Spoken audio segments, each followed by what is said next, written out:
You. I think it's important for this broader conversation about energy and power and water and the moment we're in with respect to technology and policy to really look at the opportunities that exist for changes in the electric power system. The electric power system is so fundamental to our daily lives. It is a really important part of our ability to flourish. And technologically, there's been quite a lot of change in the past 30 years, but in particular, in the past 10 years, the combination of the digitization that we've experienced throughout the entire economy, from Amazon to Zillow, has started to arrive in the electric power grid with grid modernization and the ability to digitize a lot of grid operations. It also has shown up at the edge of the network where we as consumers have all sorts of digital devices that we can use to inform ourselves about our consumption, to automate some of our decisions. And then if you add to that the innovations that we've seen in distributed energy resources, the electric vehicles becoming more economical and having longer range for their batteries, the rooftop solar being lower cost to produce and easier to install and having more energy efficiency. And the more we have these types of resources, and they've been increasingly installed in the network, we add to that now the growth of small scale storage, such as batteries, that is also becoming more cost effective. And the more we have these new technologies, the more potential there is to think differently about the utility business model, about the regulatory model in the electric industry. And that's what my research focuses on, is the potential for local energy markets and how technology transforms the possibility for people to transact and to exchange with each other in mutually beneficial ways that they weren't able to before in energy systems. So traditionally, we think about the electric power network as being a regulated monopoly, and the monopoly in a particular service territory. As these technologies change and become smaller in scale, the underlying economics driving that business model are changing as well. But the existing utility business model is held in place by the existing regulatory landscape, the regulatory institutions that govern its operations. As we have more of these small-scale resources and digitization and the availability of digital platforms makes it possible for more people to transact with each other and to have their own resources and to manage their own consumption and to automate the management of their consumption, more retail platforms for energy trade, more retail platforms for local energy markets become possible. And that is going to mean a transformation of the utility business model away from that vertically integrated regulated utility and a shrinking of the footprint of the regulated utility. And a lot of people who work in this area are modeling out what the utility would look like as what's called a distribution system operator. So if the utility is basically owning and operating the wires network, they're owning and operating the local distribution system, and making the delivery of this service that we value so much possible. There's an opportunity to open up traditional vertically integrated monopoly to competition.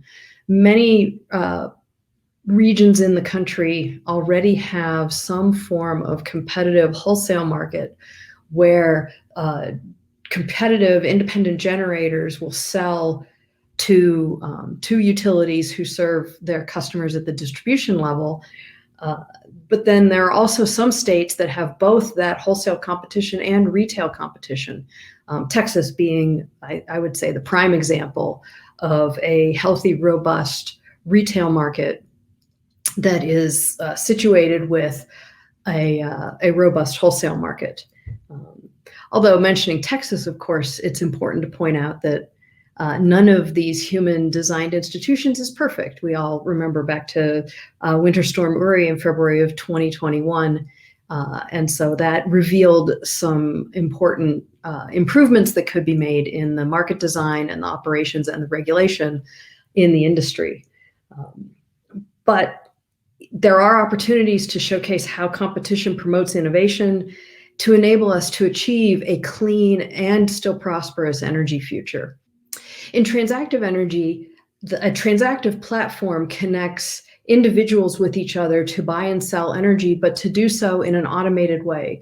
It's a system for decentralized coordination of demand and supply at the distribution level using market processes to achieve exchange through local energy markets and a resilient and reliable electric power network. The most intuitive example, the way to think about it, is with a network of thermostats. So if you have a whole bunch of residents and everyone has a thermostat in their home, and suppose it's a digital thermostat and it communicates two ways. So you can send it data and send it a command, or if you send it data, then you can program it to respond to that piece of data and take some action. So for example, if your thermostat is participating in a local energy market with a whole bunch of other your local residents and their thermostats, and you have some supply resources, some whether it's a wholesale power market or a utility, or some of your neighbors who have solar panels or electric vehicle batteries that they're willing to sell out of. And so they submit offers on the supply side, and your thermostats, yours and your neighbors, submit bids for how much you're willing to pay. And the local energy market will turn that into a supply curve, and a demand curve will allow for the discovery of the market clearing price, and then push that price back to all the thermostats. And if your thermostat was willing to pay that price or higher, then it stays set where it is. If your thermostat was not willing to pay that, then it has to reduce its consumption of electricity. And so that may mean turning off the air conditioner for a 15-minute period, at least until the price comes down again. And typically, because of the way buildings are constructed, that doesn't mean discomfort or inconvenience. It just means saving money and using less energy. So it's both clean and economical. The network of thermostats then creates this automated digital market, and it means that you can build your preferences into how your thermostat decides to participate in the market. And you can think of this similarly for if you own solar on your roof, if you own an electric vehicle in your garage, and depending on how you want to drive and what your patterns are, what's going on in your life, you can choose to either buy power to charge your battery or sell power out of your battery and discharge it and make some money to help pay for that car payment. So transactive systems that provide a platform to bring together these distributed resources are going to be able to provide something that's really going to be important for a clean and prosperous energy future, and that is flexibility. And it's flexibility that reflects the underlying preferences and the underlying opportunity costs of individuals in the system, rather than reflecting the bureaucratic estimates and regulators' beliefs about what the participants in the system have as a value for the energy that they consume.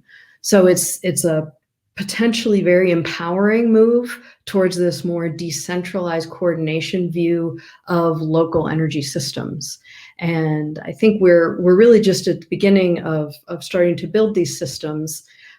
My role in the projects I work on is to think about the market design and getting the incentives right in the market rules and how the devices participate in those systems. I think it's a very exciting path forward into a clean and prosperous energy future.